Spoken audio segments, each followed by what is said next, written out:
दोस्तों Bihar SSC field assistant का जो है यानी क्षेत्र सहायक का जो है ऑनलाइन शुरू कर दिया गया है। 12th पास जो है इस भर्ती के लिए अप्लाई करेंगे। मैंने ऑलरेडी जो है इसके ऊपर वीडियो बनाया हुआ है, वो वीडियो नहीं देखे तो देख लीजिएगा। उसमें मैंने पूरी इंफॉर्मेशन दिया हुआ है इस भर्ती के regarding, syllabus, exam pattern, age limit, salary, योग्यता, सब चीज बताया हुआ है। आप वो वीडियो पहले देख लीजिएगा। इस वीडियो में हम स्पेशली बात करेंगे इस भर्ती का फॉर्म कैसे फिल करना है। 25 अप्रैल से आवेदन स्टार्ट है, 21 मई तक आप फॉर्म भरेंगे और आपका जो closing date of application form है वो 23 मई है। मतलब समझिए इसमें जो है रजिस्ट्रेशन करने के बाद से आपको पेमेंट जमा करना होता है। पेमेंट अगर आपने कर दिया है, सिर्फ आपको डॉक्यूमेंट्स अपलोड रहना बाकी है, क्वालिफिकेशन ऐड करना बाकी है, तो वो आप जो है 23 तक कर सकते हैं। लेकिन 21 इसका अंतिम तिथि है पेमेंट जमा करने का। फॉर्म भरने के लिए आपको आना होगा इस वेबसाइट पे, या गूगल में जाएंगे, सर्च करेंगे डीएस हेल्पिंग फॉरएवर, ये वाली वेबसाइट खुलेगी, इसको आपको ओपन करना। यहाँ लाइव अपडेट में बिहार एसएससी फील्ड असिस्टेंट, या आपको जो है नीचे में बिहार का एक सेक्शन मिलेगा स्टेट जॉब का, यहाँ भी आपको देखने को मिल जाएगा। अगर ये आर्टिकल नहीं मिलता है तो आप यहाँ सर्च करेंगे बिहार एसएससी, जैसे आप इतना सर्च करेंगे आपको देखेंगे तो ऊपर में ये नोटिस देखने को मिल जाएगा। 2 वैकेंसी मिली है आपको, यहाँ पे देखेंगे कई सारी वैकेंसी है। तो आपको फील्ड असिस्टेंट खोजना है, उर्दू ट्रांसलेटर की बहाली आने वाली है, वेलफेयर मैनेजर एलडीसी की बहाली यहाँ पे आपको देखने को मिलेगी। तो आप यहाँ पे फील्ड असिस्टेंट वाले पे क्लिक करेंगे। अब यहाँ पे आपको इस भर्ती के रिगार्डिंग पूरी इंफॉर्मेशन यहाँ पे दिया गया है, आप अच्छे से पढ़ लेंगे। और यहाँ पे एप्लीकेशन फी, एज लिमिट, योग्यता, सब चीज दिया गया है। आप सीधे क्या करेंगे, नीचे आएंगे, यहाँ पे आपको अप्लाई लिंक मिलेगा, अप्लाई लिंक पे क्लिक करेंगे, सीधे ये वाला पेज ओपन हो जाएगा। अब यहाँ पे आपको सबसे पहले रजिस्ट्रेशन करना है, उसमें से लॉगिन का ऑप्शन मिलेगा। तो पहले आप रजिस्ट्रेशन वाले पे क्लिक करेंगे। अब यहाँ पे आपको जो है रजिस्ट्रेशन वाला ये फॉर्म को फिल आउट करना है। अब यहाँ पे देखेंगे तो सबसे पहले अपना नाम लिखेंगे, यहाँ पे जेंडर बताएंगे, बिहार राज्य के निवासी तो यस करेंगे, यहाँ से कैटेगरी आएगा, कैटेगरी का चुनाव करेंगे। अगर आप जनरल से हैं तो जनरल में देखेंगे कास्ट, यहाँ चुनाव करने का ऑप्शन नहीं आएगा। अगर आप ईडब्ल्यूएस हैं तो भी आपको यहाँ पे नहीं मिलेगा। लेकिन वही अगर आप SC ST हैं, BC BC हैं, तो यहाँ पे अपना जाति का भी चुनाव करना है आपको। जिससे मान लीजिए आप किस जाति से बिलोंग करते हैं, यहाँ से आप चुनाव करेंगे। ST का जो भी जाति है यहाँ पे लिस्ट खुल के आ जाएगा, EBC का जो भी जाति है वो सब लिस्ट यहाँ पे खुल के आ जाएगा, EBC का, EWS में आपको ये डिसेबल मिलेगा। अब यहाँ पे आप देखेंगे तो इस तरह से आपको BC EBC में एक ऑप्शन और इनेबल होता है कि अगर आप नॉन क्रीमी लेयर से आते हैं तो यस करेंगे। नॉन क्रीमी लेयर क्या होता है, जिनकी फैमिली इनकम 8 लाख से ज्यादा होती है वो नॉन क्रीमी लेयर के अंतर्गत आते हैं। तो अगर कोई BC EBC से आएगा तो ये वाला जो है ऑप्शन यस नो में आपको बताना होगा कि do you belong non creamy layer, तो आप यहाँ पे यस कर देंगे। और NCL आपको पहले से बनवा के रखना होगा, जिनकी फैमिली इनकम 8 लाख से ज्यादा है वो यहाँ यस कर देगा। अगर कोई SC ST है तो ये देखिए ये वाला ऑप्शन डिसेबल मिलेगा, उनको डिसेबल हो जाएगा। EWS में भी डिसेबल हो जाएगा, जनरल में भी डिसेबल हो जाएगा। कितना समझ में आएगा। यहाँ विकलांग के बारे में पूछ रहा है। अगर आप बिहार राज्य के निवासी नहीं है तो आप इसे नो करेंगे तो ये सब देखेंगे आपका डिसेबल मिलेगा। और यहाँ पे आपका कैटेगरी ऑटोमेटिक जनरल हो जाएगा, यहाँ पे आप कुछ भी चुनाव नहीं कर सकते हैं। अदर स्टेट का बंदा जब भी किसी अदर स्टेट में फॉर्म भरता है उनका कैटेगरी जनरल हो जाता है, तो ये सब डिसेबल मिलेगा। सीधे आपको यहाँ पे mobile number, confirm mobile number, email ID, confirm email ID, date of birth, captcha code भर के 7 कंटिन्यू करना है। लेकिन वही कोई बिहार का निवासी है तो ये सब ऑप्शंस को आपको यस नो में आपको बताना होगा। तो यहाँ पे आप देखेंगे तो मैं यहाँ से कैटेगरी को क्या करूंगा, कंफर्म करूंगा। यहाँ पे हम जो है कैटेगरी चुनाव करेंगे, जाति यहाँ चुनाव करेंगे, किस जाति से हम बिलोंग करते हैं। यहाँ पे बहुत सारा ऑप्शन आएगा, जो भी अपना जाति चुनाव करेंगे। यहाँ पे आप विकलांग है तो यस करेंगे वरना नो करेंगे। यहाँ पे आपको बताना है भूतपूर्व सैनिक है तो यस करेंगे वरना नो करेंगे। यहाँ पे आपको बताना है कि वार्ड ऑफ एम्प्लॉय है after being released from NCC after 1 जनवरी 1963। मतलब ये कि क्या आप 1 जनवरी 1963 के बाद NCC से विमुक्त होने के बाद बिहार सरकार के अधीन कार्य किया हुआ है। मतलब इस तरह के कैंडिडेट्स आप हैं तो यस करेंगे वरना इसे भी आप नो करेंगे। यहाँ पे आप जो है वर्क डे वर्किंग, मतलब आप कॉन्ट्रेक्चुअल एम्प्लॉय हैं बिहार गवर्नमेंट में, संविदा कर्मचारी जिसको बोलते हैं, आप काम कर रहे हैं, आप पहले से कर चुके हैं, दोनों ऑप्शन में आप यस कर सकते हैं, नहीं तो आप यहाँ नो करेंगे। यहाँ पे आपको बताना होगा कि आप लगातार 3 साल जो है बिहार सरकार में जो है काम किए हुए हैं। जो रेगुलर एम्प्लॉय होते हैं उनके बारे में पूछ रहा है, तो यहाँ पे आपको जो है यस करना है वरना नो करना है। तो जो भी आपका यहाँ पे कंडीशन है वो अपने अकॉर्डिंग पढ़ के यस नो बताएंगे। Number of attempt after Bihar government employ, मतलब बिहार गवर्नमेंट एम्प्लॉय के बाद जो है आप कितना बार जो है इसका जो है बिहार गवर्नमेंट के लिए आपने जो है ट्राई किया हुआ है 2019 के बाद। पहली बार है तो पहली बार 0 कर देंगे, पहली बार है तो पहली बार, ऐसे 1 बार या 2 बार। यहाँ पे आपको अटेम्प्ट बताना है। फिर यहाँ पे mobile number, confirm mobile number, email ID, confirm email ID, date of birth का चुनाव करेंगे। यहाँ से आपका कैलेंडर से डेट ऑफ बर्थ चूज कर लेना है और उसके बाद से यहाँ पे आपको जो है कैप्चा कोड भर के 7 कंटिन्यू करना है। 7 कंटिन्यू करते हैं फ्रेंड्स। यहाँ पे आपका जो है ना इस प्रकार से जो है शो करेगा कि आपने क्या क्या जानकारी दिया हुआ, अच्छे से वेरीफाई कर लेंगे। वेरीफाई करने के बाद से नीचे आएंगे, यहाँ पे अगर सब चीज सही रहा तो कंटिन्यू एंड नेक्स्ट पे क्लिक करेंगे, कंफर्म एंड नेक्स्ट पे। अगर कुछ भी गलती है तो आप यहाँ एडिट करेंगे। यहाँ पे आपको अपना फर्स्ट नेम लास्ट नेम मतलब ये बिलिंग डिटेल्स भर देना है, मोबाइल नंबर ईमेल एड्रेस भर देना है, एक पासवर्ड जो चाहे वो आप बना लीजिएगा ताकि आप फ्यूचर में लॉगिन करके दोबारा से भी इस पीडीएफ को डाउनलोड कर सकते हैं। यहाँ पे आपको प्लेस ऑर्डर पे क्या करना है, क्लिक करना है। प्लेस ऑर्डर पे क्लिक करते हैं यहाँ पे आपको UPI card, net banking, wallet कई सारे ऑप्शंस आपको देखने को मिल जाते हैं। जिस भी माध्यम से आप पेमेंट करना चाहते हैं उस माध्यम से पेमेंट जमा करेंगे। पेमेंट जमा करते ही फ्रेंड्स क्या होगा ना, ऑटोमेटिक रीडायरेक्ट करेगा आपके डैशबोर्ड पे, और उस डैशबोर्ड पे क्या करेंगे फ्रेंड्स, आप जो है पीडीएफ को डाउनलोड कर पाएंगे। आपको मेल पे भी इनके द्वारा मेल भेज दिया जाता है कंफर्मेशन का और डाउनलोड करने का, वहां से भी आप लिंक को प्राप्त करके अपना पीडीएफ को डाउनलोड कर सकते हैं। पीडीएफ डाउनलोड करने में किसी प्रकार की समस्या हो रही है तो आप इनके व्हाट्सएप नंबर पे कांटेक्ट कर सकते हैं। यहाँ पे आपको 10 से 6 PM के बीच आपको जो है व्हाट्सएप अवेलेबल रहता है, आप यहाँ पे कांटेक्ट कर सकते हैं। अगर आप मान लीजिए पीडीएफ डाउनलोड नहीं कर पाते तो यहाँ कॉर्नर पे आपको देखेंगे लॉगिन का ऑप्शन मिलता है, आप यहाँ पे क्लिक करके लॉगिन भी कर सकते हैं। तो लॉगिन करने के लिए यहाँ पे आप क्लिक करेंगे, यहाँ पे देखेंगे तो यूजर नेम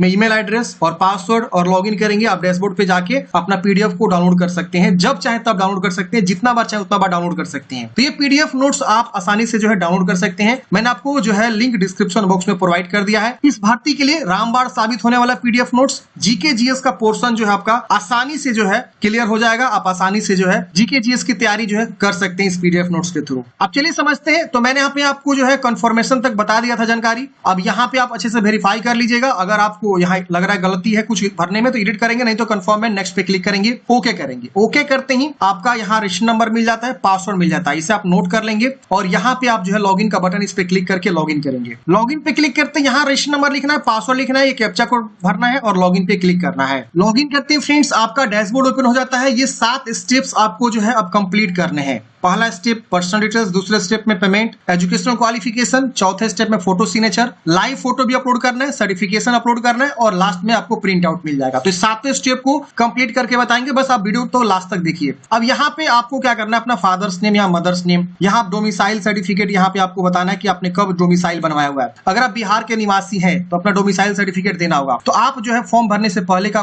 बनवा के रखे होंगे तो वो आप डोमिसाइल यहाँ पे क्या करेंगे, बता देंगे कब आपने बनवाया हुआ है। फिर आपका अगर डोमिसाइल का सर्टिफिकेट नंबर जो भी है आपके सर्टिफिकेट के ऊपर मिल जाता है, सीरियल नंबर, अनुक्रमांक नंबर या सर्टिफिकेशन नंबर, वो आप यहाँ पे दे सकते हैं। किसके द्वारा आपने बनवाया हुआ है, यहाँ पे आप देखेंगे सीओ है, आरओ है, एसडीओ, एसडीएम, कई सारे ऑप्शन है। तो जहां से भी आपने बनाया उसका चुनाव करेंगे। सीओ से बनाया सीओ, आरओ से बनाया था आरओ। यहाँ पे आप देखेंगे तो इस प्रकार से आपका कास्ट और कैटेगरी शो करेगा। यहाँ नीचे में आप जो है अपना जाति सर्टिफिकेट के बारे में देने वाले हैं। तो जाति सर्टिफिकेट आप समझिए यहाँ पे, अगर सपोज मान लीजिए अगर आप बीसी ईबीसी से आएंगे तो अपना एनसीएल सर्टिफिकेट यहाँ पे देंगे, उसका जो है नंबर, प्रमाण पत्र संख्या एनसीएल वाला लिख देंगे। अगर आप एससी एसटी से बिलोंग करेंगे तो अपना एससी एसटी का जो कास्ट सर्टिफिकेट होता है वो आप यहाँ पे देंगे। बीसी ईबीसी को ध्यान रखना है, अपना एनसीएल बनवा के ही देना है, दूसरा डॉक्यूमेंट्स नहीं देना है। जाति बनता है लेकिन आपको जाति नहीं लगाना यहाँ पे, क्योंकि ऑल नोटिफिकेशन में लिखा हुआ है कि जो भी कैंडिडेट्स बीसी ईबीसी से आता है उनको एनसीएल देना है, और जो ईडब्ल्यूएस है वो ईडब्ल्यूएस, और जो एससी एसटी वो अपना कास्ट सर्टिफिकेट, समझ रहे ना। तो ये आपको यहाँ पे अपना बता देना है, कब आपने बनवाया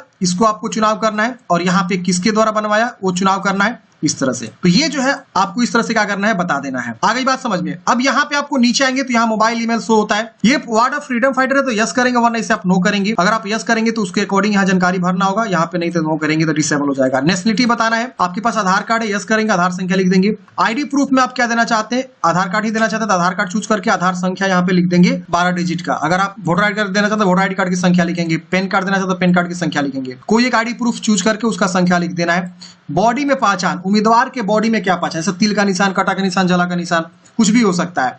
यहाँ पे आपको बताना है कि आपको किसी स्टेट यूपीएससी बोर्ड एग्जाम से जो है डिबार्डेड मतलब निष्कासित किया गया है, प्रतिबंधित किया गया, तो यस करेंगे, वो इतना नो करेंगे। यहाँ पे अपना जो है कोरेस्पोंडेंस एड्रेस यानी पत्राचार का पता आपको लिखना है, प्रॉपर अच्छे से लिखेंगे। और यहाँ पे विलेज, यहाँ पुलिस स्टेशन, पोस्ट ऑफिस, यहाँ स्टेट चूज करेंगे, यहाँ पे जिला आएगा, जिला चूज करेंगे, यहाँ पे पिन कोड लिखना होगा। अगर दोनों सेम है तो इसको टिक करेंगे, इधर वाला सेम सेम इधर कॉपी हो जाएगा, अलग है अलग अलग आप लिख सकते हैं बिना टिक किए। उसकी वजह से सबमिट करेंगे। सबमिट करते हैं फ्रेंड्स, यहाँ पे आपका कंफर्मेशन पेज अगेन आएगा। आप एक बार अच्छे से वेरीफाई कर लिए, गलती है तो एडिट करिए, नहीं तो यहाँ पे प्रोसेस ऑफ पेमेंट पे क्लिक करेंगे। अब यहाँ पे आपको जो पेमेंट जमा करने का ऑप्शन आ जाएगा, ये देखिए इस तरह से आ रहा है। यहाँ से आप क्या करेंगे, 2 ऑप्शन मिलेगा, एसबीआई, आईसीआईसी, कोई भी ऑप्शन चुनाव करेंगे और यहाँ पे आपको जो है प्रोसेस ऑनलाइन पेमेंट का ऑप्शन मिले, इस पे क्लिक करेंगे, ओके करेंगे। अब यहाँ पे आपको देखेंगे पेमेंट का ऑप्शन देखने को मिल जाएगा। आपका एप्लीकेशन फी भी यहाँ पे शो करेगा, जो भी आपका आवेदन शुल्क लग रहा है यहाँ पे आपको शो करेगा। आप यहाँ पे जो है QR code, UPI, net banking, जिस भी माध्यम से पेमेंट जमा करना चाहते हैं उसका चुनाव करेंगे और यहाँ पे आपको पे नाउ पे क्लिक करना है। पेमेंट करते हैं, यहाँ पे आपका पेमेंट सक्सेसफुली हो जाता है प्रोसेस। मैंने क्यूआर कोड चूज करके पेमेंट जमा कर लिया। अब यहाँ पे पेमेंट स्लिप डाउनलोड करने का ऑप्शन मिलता है, आप डाउनलोड करके रख लीजिएगा। यहाँ पे सेव एंड नेक्स्ट कर देना है। अब अगले स्टेप में आपको यहाँ पे एजुकेशनल क्वालिफिकेशन भरना है। अब यहाँ पे बहुत सारे लोग कंफ्यूज है कि हम जो है